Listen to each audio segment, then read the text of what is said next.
Hello, everyone. It's me, Dr. Isabel at Dear Depression on Wednesdays, 12:15 New Zealand time. Welcome aboard.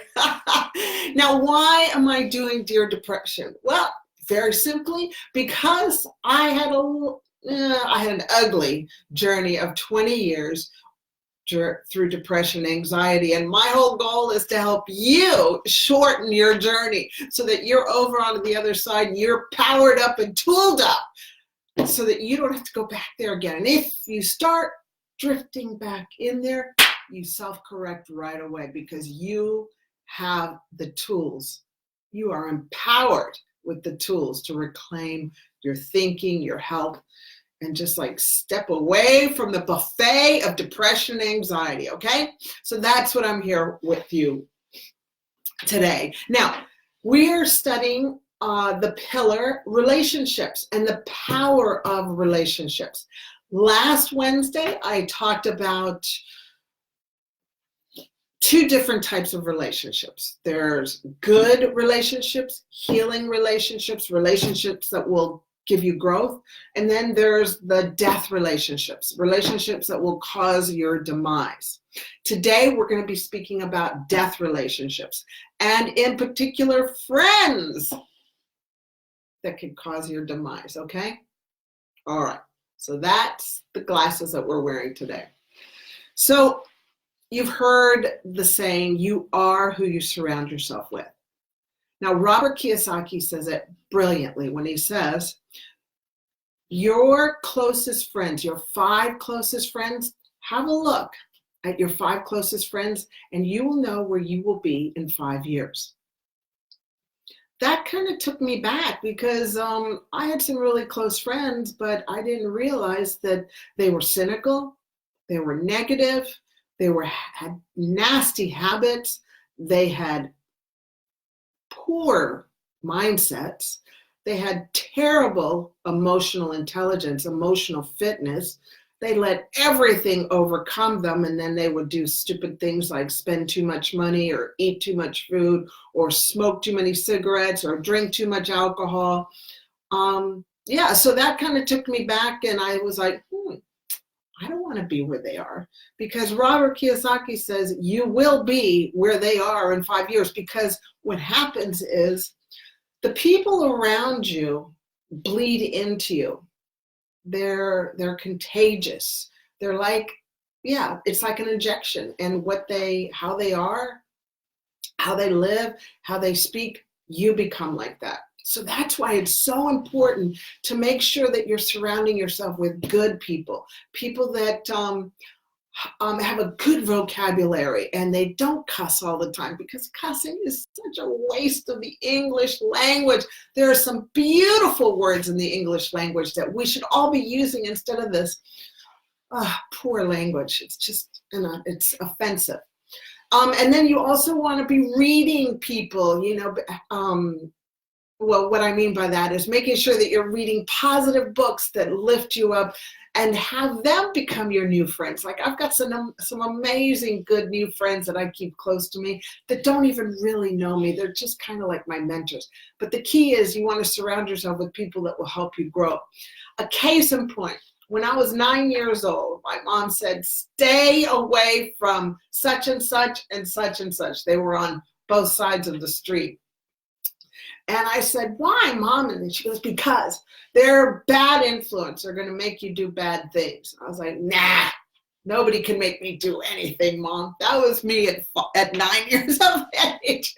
Anyway, guess what happened? Well, she was right. Mom was right. I was 9 years old. And by 9 years of age, I was smoking cigarettes and speaking like a sailor. The stuff that was coming out of my mouth just to be cool was terrible. So Mom was right. So the key is be aware of who you surround yourself. You want to make sure that you're surrounding yourself with PMAers. What's that?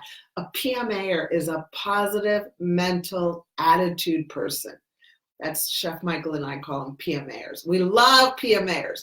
PMAers are beautiful. They speak life into you. They make you grow. They help you go to the next level. They encourage you. Now, versus the NMAers. NMAers are the negative mental attitude people.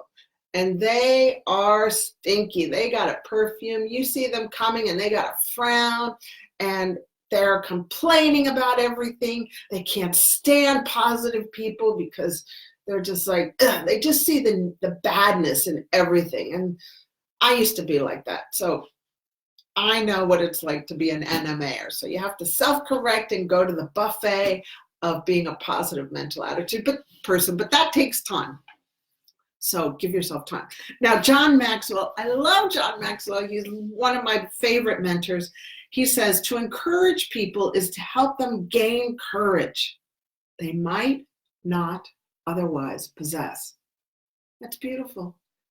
I mean, you're a powerful person if you are a friend and you are helping somebody in a difficult position. I mean, it's a privilege to be a friend who's a friend to someone who's having a very difficult time, because you're there, gosh, to help them become better, to help them get through. And they will never, ever forget that. Let's talk about the in-the-middle friends. The in-the-middle friends are people who realize that you're going through a difficult time. They don't run away. They don't stay away. They don't badmouth you. They don't try to fix you. Underline that. They don't try to fix you. They simply walk next to you during your journey. And I had two such people in my life. My lovely husband, Michael, who just loved me so much.